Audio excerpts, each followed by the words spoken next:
여러분은 혹시 잘못된 결정 하나가 한 사람의 운명을 송두리째 바꿀 수 있다는 사실을 생각해 본 적 있으신가요? 제가 들려드릴 이야기는 평범해 보이는 어린 시절의 사랑에서 시작됩니다. 하지만 이 이야기는 너무나도 빠르게 그리고 극적으로 전개되어 눈을 뗄 수 없을 정도입니다. 오늘은 배신, 상실, 그리고 수년 후 모든 것을 바꿔놓을 예상치 못한 재회에 대한 이야기를 들려드릴 것입니다. 혜린과 준호는 아직 10대였을 때 만났습니다.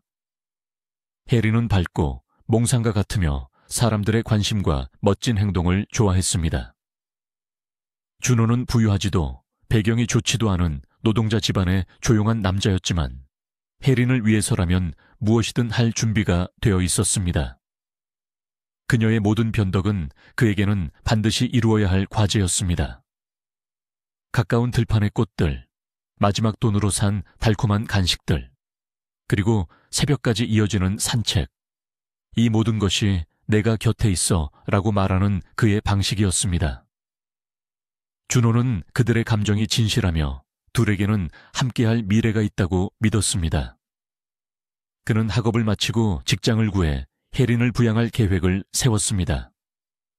하지만 혜린은 그의 보살핌을 미소로 받아들이면서도 마음속 깊은 곳에서는 더 화려하고 풍요롭고 반짝이는 다른 삶을 꿈꾸고 있었습니다. 그리고 이러한 꿈의 차이가 그들의 운명의 첫 번째 균열을 만들었습니다. 예를 들어 혜린이 공부하러 떠난 옆 도시로 준호가 끝없이 오고 갔던 일들을 들 수 있습니다. 매주 토요일 그는 지나가는 차를 얻어 타고 혜린에게 가서 몇 시간을 함께 보내고 밤늦게 집으로 돌아왔습니다. 지쳐 있었지만 행복했습니다. 그는 모든 것을 제대로 하고 있으며 한 걸음씩 그들의 공동의 꿈에 다가가고 있다고 생각했습니다. 하지만 가장 중요한 사실을 몰랐습니다. 혜린은 이미 전혀 다른 세상을 찾기 시작했다는 것을요. 민준의 등장은 모든 것을 바꿔놓았습니다. 그는 준호와는 정반대였습니다. 자신감 넘치고 대담하며 시원한 웃음소리와 값비싼 차를 가진 남자였습니다. 혜린은 그의 화려함에 눈이 멀어버린 듯 했습니다. 돈 걱정 없이, 지나가는 차를 기다릴 필요 없이 모든 것이 쉽고 근심 없어 보이는 그 다른 삶에 그녀는 매료되었습니다.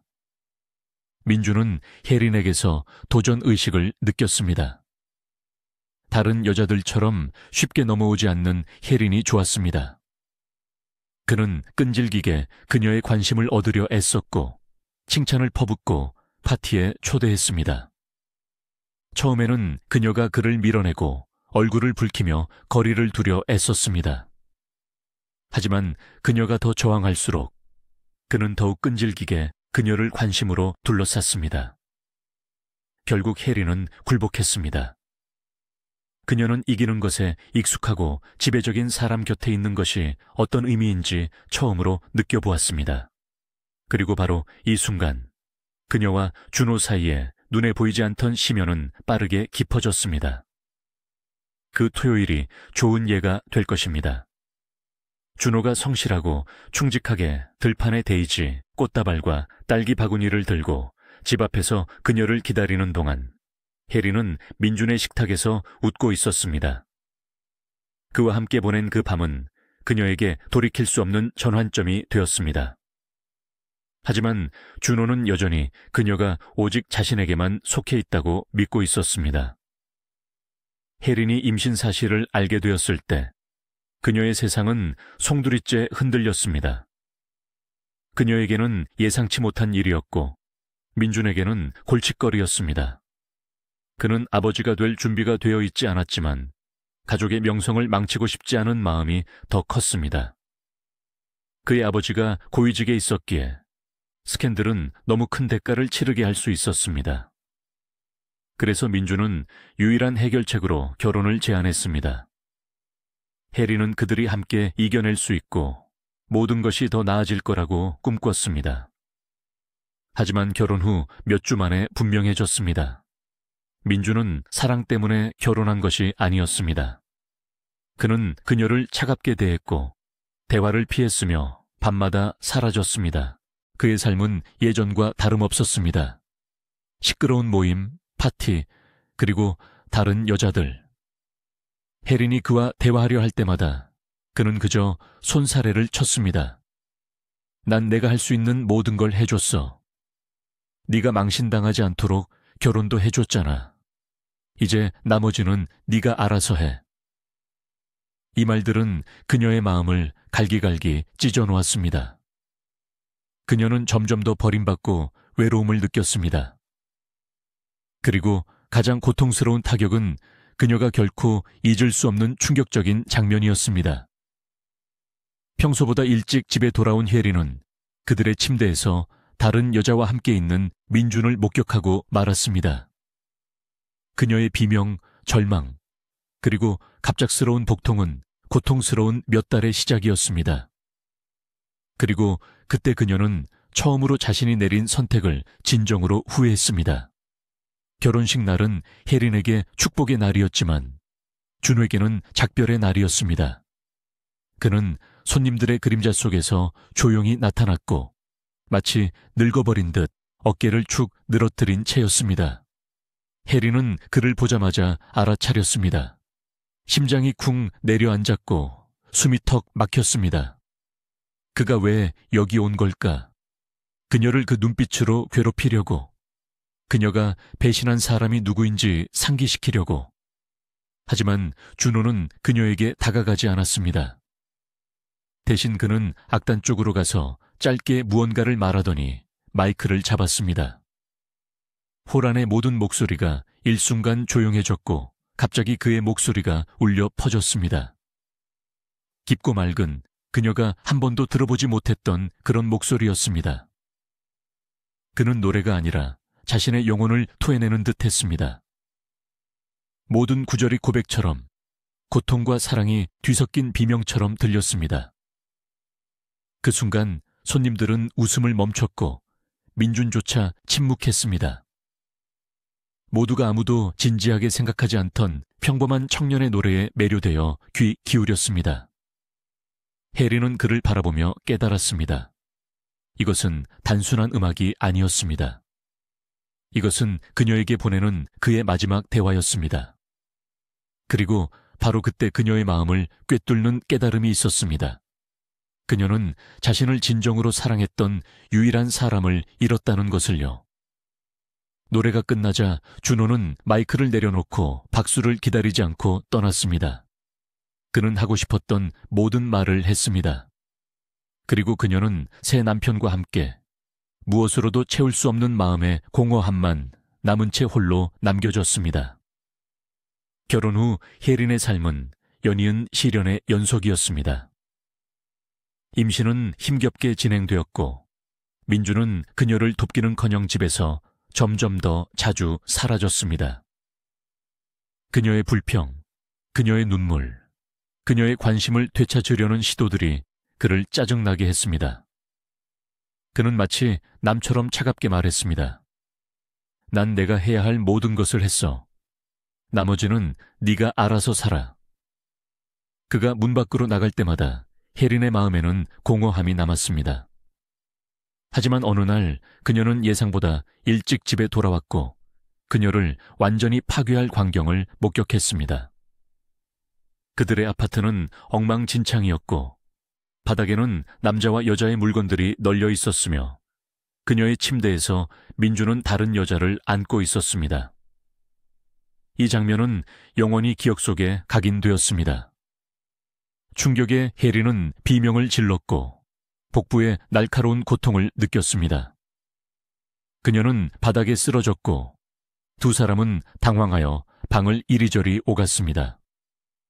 그녀는 병원으로 옮겨졌고 그곳에서 벽 쪽으로 몸을 돌린 채 아무도 보고 싶어 하지 않으며 긴 날들을 보냈습니다. 민주는 단 한 번 찾아왔습니다. 꽃도 사과도 없이. 그의 손에는 이혼 서류가 들려 있었습니다. 서명해. 우리 둘 댁에 이게 더 나을 거야. 그는 건조하게 말했습니다. 혜린은 서명하고 고향으로 돌아왔습니다. 앞에는 오직 추억과 죄책감, 그리고 단 한 번이라도 준호를 찾아 용서를 빌고 싶은 마음만이 그녀를 기다리고 있었습니다. 하지만 바로 그곳에서 그녀를 기다리는 것은 끔찍한 소식이었습니다. 고향으로 돌아온 혜리는 준호를 만날 수 있기를 바라는 희망으로 살았습니다.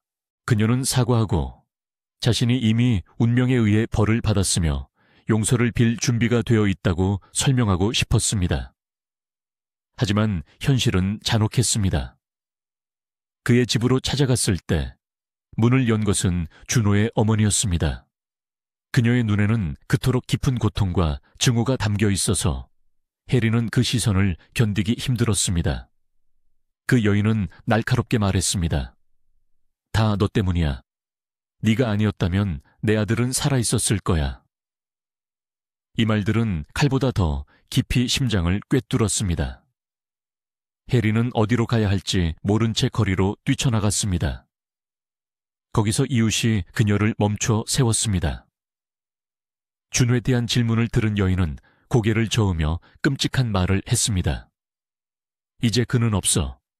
죽었어. 내 결혼식 날채 치여 죽었단다. 혜리는 그 충격을 견딜 수 없었습니다. 세상이 무너지는 듯했고 다리에 힘이 풀려 그 자리에 쓰러지고 말았습니다. 그녀의 기억 속에는 영원히 이 한 가지 생각이 박혀 있었습니다. 바로 그날, 그녀가 다른 남자에게 얘라고 말하던 그날, 준호는 영원히 떠났다는 것을요. 세월이 흘렀습니다. 그녀는 대학을 졸업하고 선생님이 되었습니다. 아이들을 자신의 삶에서 부족했던 따뜻함과 보살핌으로 대했습니다. 하지만 어른들에게는 마음을 닫았고 어떤 남자도 멀리했으며 우정도 거부했습니다. 동료들은 그녀를 뒤에서 수녀님이라고 불렀습니다. 오직 아이들과 함께 있을 때만 그녀는 활기를 되찾았습니다. 특히 지우라는 남자아이가 그녀의 반에 왔을 때 조용하고 마른 체구의 가정 형편이 어려워 보였습니다.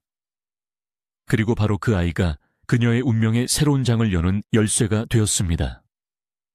지우는 다른 학생들 사이에서 즉시 눈에 띄었습니다. 키가 작고 말랐으며 낡은 옷을 입고 있어서 또래들에게는 보이지 않는 아이처럼 보였습니다. 하지만 바로 그 점이 혜린의 마음을 움직였습니다. 그녀는 그를 남몰래 돌보기 시작했습니다. 숙제를 돕고 놀림으로부터 그를 보호하며 아이에게 집에서 부족하다고 그녀가 느꼈던 따뜻함을 주려고 노력했습니다. 그의 개인 파일에서 그녀는 알게 되었습니다. 어머니는 없고 아버지와 함께 살고 있었습니다. 항상 깨끗하고 단정했지만 낡은 신발, 기워 입은 셔츠, 그리고 학교 간식으로 살 돈 몇 푼, 모든 세부 사항에서 가난이 드러났습니다. 혜리는 점점 더 이런 생각을 하는 자신을 발견했습니다. 그 아버지를 만나서 지우가 어떻게 사는지 이해하고 자신이 어떤 도움을 줄 수 있을지 알아보고 싶다고요. 학교 모임에는 아버지가 한 번도 오지 않았습니다. 질문에 아이는 애매하게 답했습니다. 아버지가 편찮으시다고 했습니다. 이것은 그녀의 불안감을 더욱 키웠습니다. 어느 날 금요일 방과 후에 그녀는 지우와 함께 그의 집으로 가기로 결심했습니다. 길은 병원 근처의 낡은 아파트로 이어졌습니다. 아이는 아버지가 주사를 맞으러 자주 그곳에 간다고 말했습니다. 그들이 아파트에 들어섰을 때 혜리는 바퀴 굴러가는 소리가 들렸고 휠체어에 앉아있는 한 남자를 보게 되었습니다. 그녀는 시선을 들어올렸고 그 순간 세상이 멈춘 듯 했습니다. 그녀의 눈앞에는 준호가 있었습니다. 그녀가 죽었다고 생각했던 바로 그 남자였습니다. 혜린의 심장은 견딜 수 없었습니다. 그녀는 무릎을 꿇고 그의 다리에 매달려 살아있었구나, 살아있었어 라고 흐느꼈습니다. 그리고 지우는 아무것도 이해하지 못한 채 번갈아 가며 그녀와 아버지를 바라볼 뿐 아무 말도 하지 않았습니다. 그들은 저녁 내내 부엌에서 긴 대화를 나누었습니다. 준호는 사고 이후 일어난 모든 일을 이야기했습니다. 정말로 그날차에 치였지만 그는 살아남았습니다. 몇 달간의 혼수 상태, 고통스러운 치료, 끝없는 수술들. 차를 운전했던 사람은 부자였고 그의 회복 비용을 모두 지불해 주었는데 그렇지 않았다면 기회는 없었을 것이었습니다. 하지만 건강을 완전히 회복하지는 못했습니다. 그는 휠체어에 의지해야 했습니다. 지우는 거의 우연히 생긴 아이였습니다. 준호가 부자일 거라고 생각했던 젊은 간호사가 그가 회복하는 동안 그를 돌보았습니다. 그녀가 임신했을 때 그에게는 돈도 재산도 없다는 사실이 드러났습니다. 그 여자는 아이를 키우고 싶지 않아 아이를 아버지에게 맡겨둔 채 떠났습니다. 그때부터 준호는 혼자 아들을 키우며 병원 옆에 저렴한 집으로 이사하여 지우를 위해 살고 있었습니다. 해리는 그의 손을 움켜쥐고 눈물을 참지 못하며 그의 이야기를 들었습니다. 그녀는 지난 세월 동안 그가 죽었다고 생각했다고 고백했습니다. 그의 가족이 그렇게 말했다고요. 그들은 내가 그렇게 된 걸 네 탓으로 돌렸을 거야. 준호는 조용히 말했습니다. 그들을 원망하지 마. 그녀는 그의 손을 잡고 속삭였습니다. 제가 잘못했어요. 하지만 만약 허락해 준다면 제가 모든 것을 바로잡을게요. 제가 당신 곁에 있을 거예요. 그녀의 목소리에는 너무나도 깊은 고통과 단호한 결심이 담겨 있어서 준호는 고개를 끄덕이며 그녀의 손을 자신의 입술에 가져다 댔습니다. 그날 저녁부터 새로운 이야기가 시작되었습니다. 해리는 마치 다시 살아난 듯 웃고 계획을 세우고 다시 꿈을 꾸었습니다.